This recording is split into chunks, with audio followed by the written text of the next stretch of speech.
Sahabat, mereka yang mendapatkan hadiah Nobel, maka mereka menjelma menjadi makhluk yang lebih tinggi. Inilah kutipan dari Louis Loire, seorang saintis dari Prancis. Secara bergurau tapi serius, ia menyatakan betapa kini hadiah Nobel sudah menjadi semacam satu prestise pengakuan dunia atas pencapaian seseorang yang maha tinggi di satu bidang tertentu. Kutipan ini kita gunakan untuk mengantar diskusi kita kali ini. Ini diskusi webinar Satu Pena yang diselenggarakan oleh Perkumpulan Penulis Indonesia Satu Pena ke-22, membicarakan Nobel Sastra. Pembicara kita kali ini adalah sahabat kita, Datuk Jasni Madlani. Ia presiden dari Badan Bahasa dan Sastra Sabah.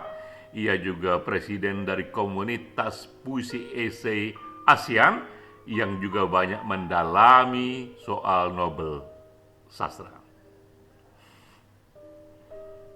Saya hanya memperkaya diskusi ini untuk menampilkan aneka hal-hal yang unik dalam sejarah Nobel Sastra.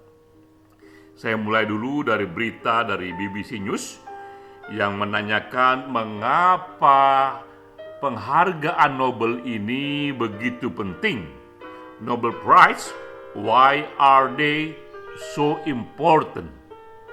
Dalam berita ini dikatakan bahwa karena ia diberikan kepada mereka yang dianggap menyumbangkan berkah terbesar bagi kemanusiaan.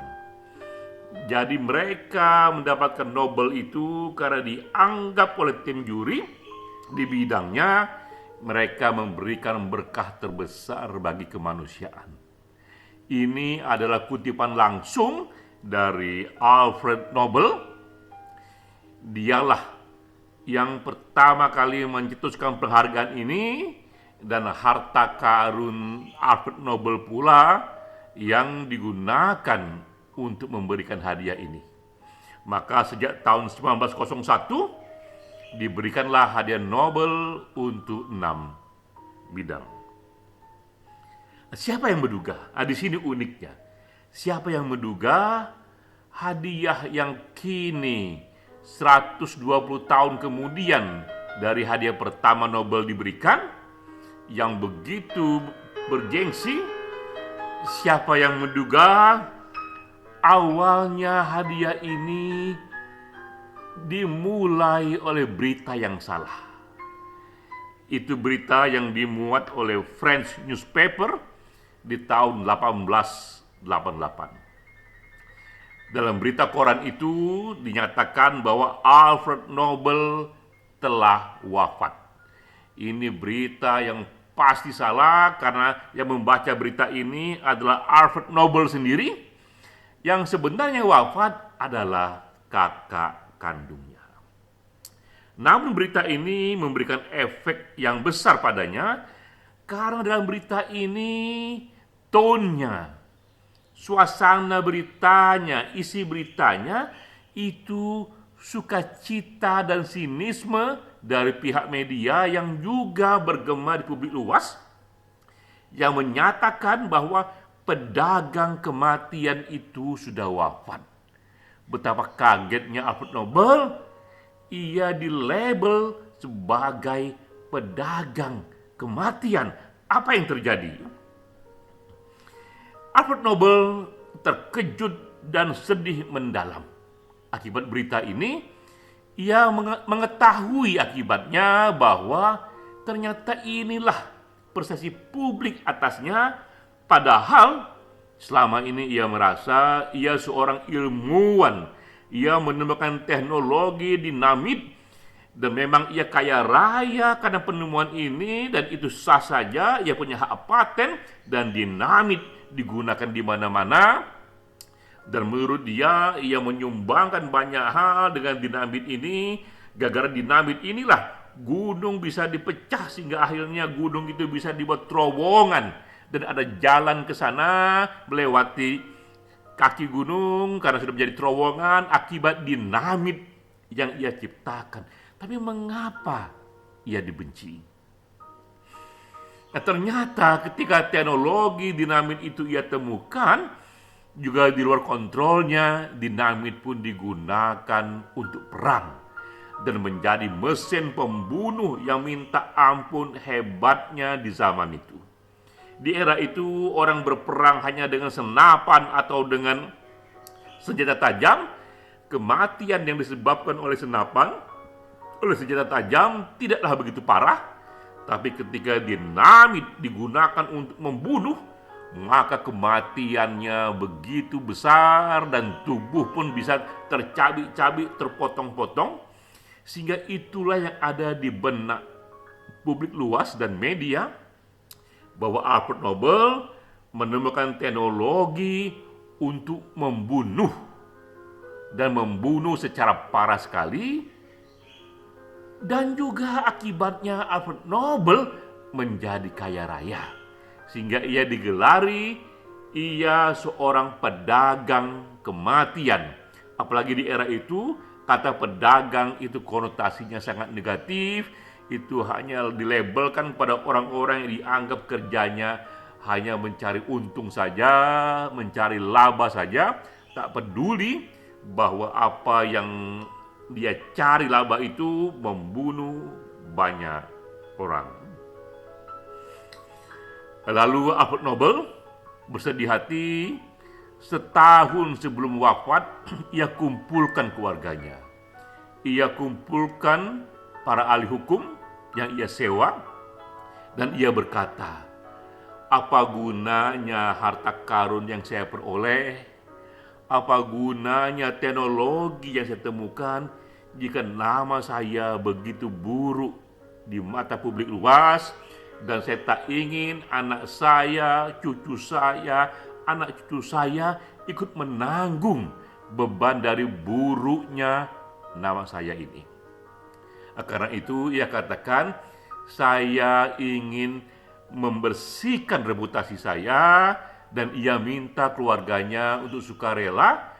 Hanya ia tinggalkan 4% saja dari harta karunnya. 96% dari hartanya yang minta ampun banyaknya saat itu, ia ingin sumbangkan ke publik untuk sebuah penghargaan. Jadi kita lihat, di era ini memang ada Bill Gates, ada Warren Buffett.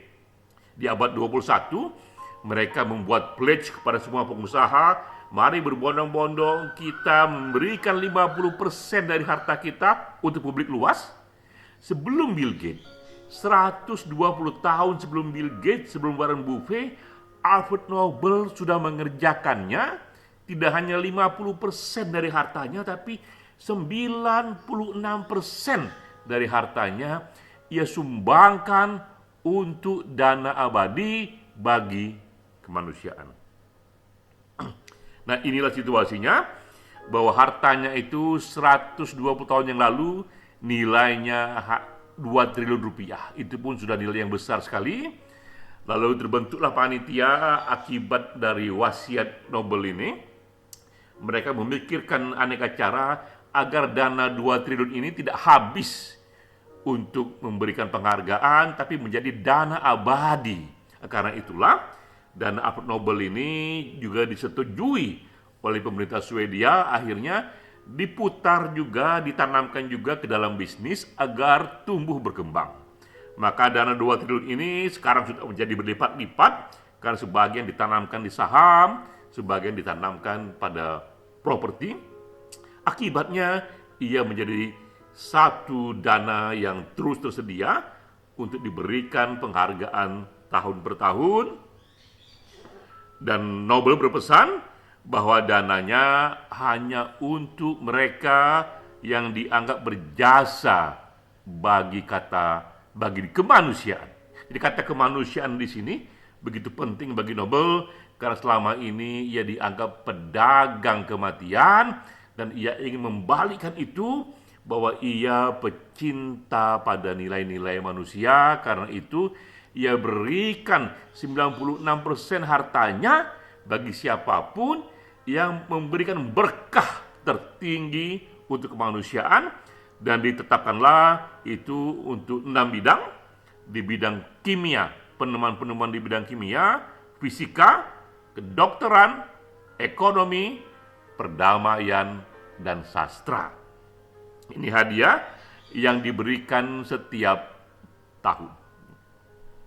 Berarti hadiah ini kita tahu dimulai tahun 1901 sudah berusia 120 tahun lebih.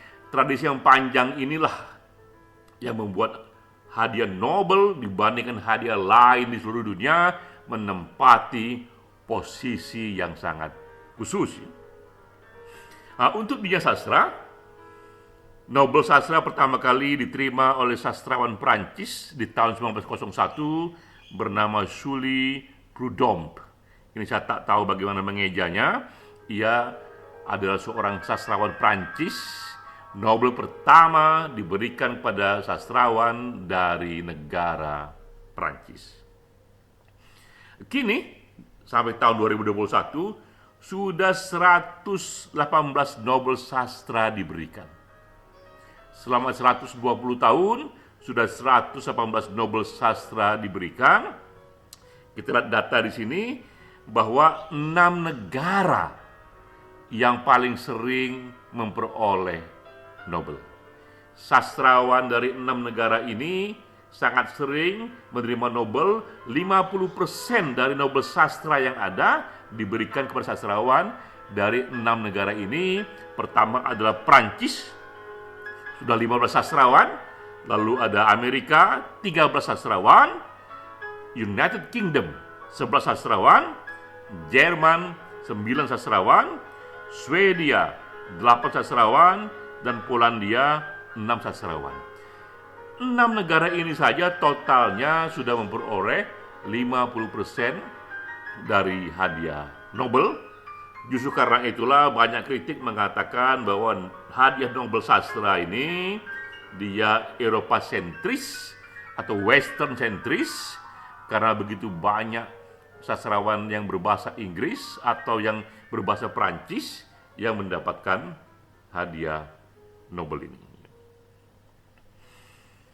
Juga kalau kita lihat dari sisi gender, antara laki-laki dan perempuan, selama 118 kali hadiah, laki-laki atau pengarang laki-laki mendapatkan 102 kali, pengarang perempuan mendapatkan 16 kali. Kalau kita buat perbandingannya antara sastrawan laki-laki dan sastrawan perempuan yang pernah mendapatkan Nobel, itu 7:1. Ini pun juga melahirkan kritik dari kalangan feminis. Mengapa kalangan perempuan mendapatkan hadiah Nobel sangat sedikit sekali dibanding laki-laki, berbanding 1:7, 1 perempuan, 7 laki-laki. Dari segi usia juga yang mendapatkan Nobel ini, yang termuda yang pernah adalah usianya 41 tahun, itu Rudyard Kipling. Usia termuda yang pernah mendapatkan Nobel sastra, yang paling tua yang pernah mendapatkan adalah Doris Lessing, itu di usia 88 tahun. Jadi sahabat, kita lihat jika kita usianya di bawah 41 tahun atau di atas 88 tahun, dalam sejarahnya belum pernah mendapatkan Nobel sastra. Yang mendapatkan Nobel sastra hanyalah mereka yang usianya 41 hingga 88 tahun. Tapi tentu saja ini bukan formula yang pasti. Ini hanya rekod sejarah sepanjang 120 tahun. Nah, yang mendapatkan Nobel sastra ini juga uniknya, tidak seluruhnya adalah mereka yang memang gemilang dalam karya-karya fiksi sastra. Ini Winston Churchill, seorang Perdana Menteri Inggris. Ia pernah mendapatkan Nobel sastra di tahun 1953. Ini sempat menimbulkan kontroversi mengapa seorang Perdana Menteri yang hanya menulis novel satu, menulis cerpen satu pun, bukan pula karya fiksi yang bagus, kok ia mendapatkan Nobel Sastra. Panitia menjelaskan bahwa Churchill mendapatkan Nobel Sastra akibat nilai-nilai kemanusiaan dan kebebasan yang tersimpan dalam aneka buku-buku perang biografinya dan aneka pidato-pidatonya di depan umum yang dinilai punya kandungan puitis. Jadi sekali lagi dalam sejarah pernah kita lihat bahwa sastra pernah diberikan, Nobel Sastra pernah diberikan tidak hanya kepada sastrawan seperti yang kita kenal selama ini, sastrawan konvensional, bahkan juga diberikan kepada seorang Perdana Menteri lebih karena pidato-pidatonya dan buku-buku non-fiksinya dianggap bernilai puitis dan mengandung kandungan-kandungan nilai-nilai kemanusiaan. Juga di tahun 1950 Nobel Sastra pernah diberikan kepada Bertrand Russell.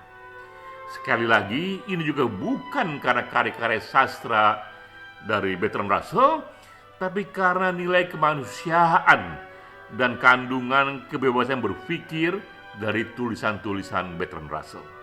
Ia antara lain menulis misalnya serial buku The Western Philosophy yang sangat mendalam sekali, menggambarkan satu perkembangan filsafat, dan memang aneka tulisan-tulisan non-fiksi Bertrand Russell juga bernilai sastrawi.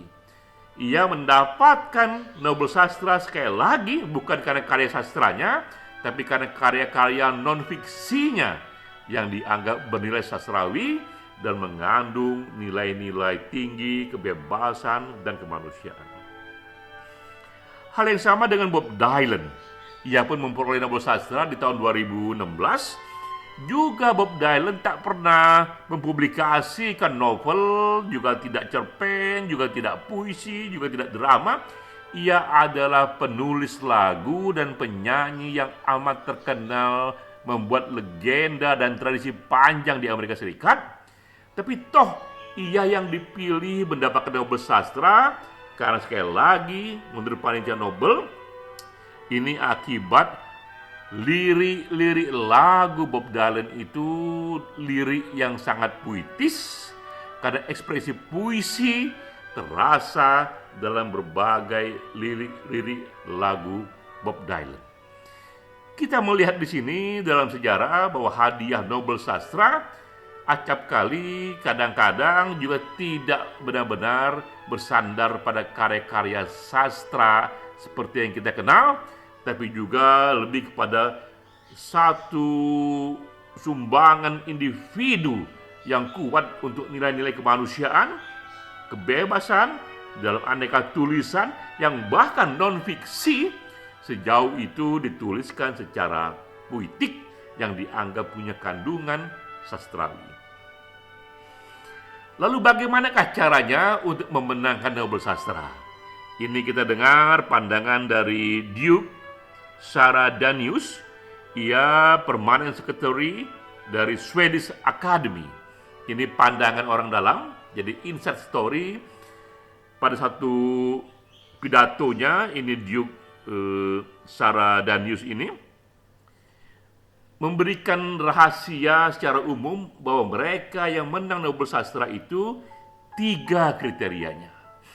Pertama, ia tidak akan dinilai hanya dari 1 atau 2 karyanya saja, tapi dari keseluruhan karya sastrawan itu, dari keseluruhan karya calon itu, bahkan tidak hanya dilihat karyanya, tapi juga dilihat hidupnya, kegiatan sosialnya, kegiatan politiknya. Itu yang pertama. Kedua adalah apakah tokoh itu membawa hal-hal yang baru, baik yang baru dalam bentuk penulisannya ataupun yang baru dalam bentuk kandungan isi, konten dari tulisan-tulisannya itu. Karena memang yang akan dilihat di sini, misalnya sastra, ini genre baru. Kalau misalnya ini esai-esai biasa, itu adalah kandungan puitiknya. Namun yang ketiga, di dalamnya terlihat adanya ekspresi dan perjuangan nilai-nilai kemanusiaan, sehingga tokoh ini dianggap ia berjasa untuk berkontribusi tak hanya bagi sastra atau bagi dunia penulisan, tapi juga bagi kemanusiaan. Ini intinya, dan sekarang kita sampai pada slide terakhir. Ini fakta yang membuat kita merenung. Apakah gerangan sebabnya? Sejak tahun 1901, sudah 120 tahun sudah belum ada sastrawan Indonesia, Malaysia, bahkan Asia Tenggara yang menerima dan mendapat Nobel Sastra.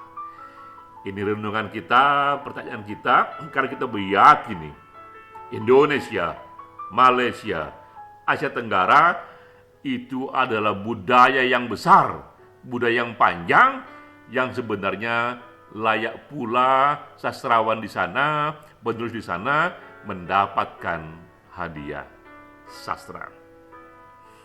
Kita di sini ikut melakukan dinamisasi, pada akhirnya seseorang dari Indonesia atau dari Malaysia atau dari Asia Tenggara pada ujungnya mendapatkan hadiah Nobel Sastra, karena seperti yang tadi di kutipan awal, Nobel, penghargaan Nobel, termasuk juga Nobel Sastra, ia sudah menjadi satu prestise, satu ukuran bahwa seseorang sudah menyumbangkan satu benefit, satu berkah bagi kemanusiaan ataupun bagi dunia sastra. Salam.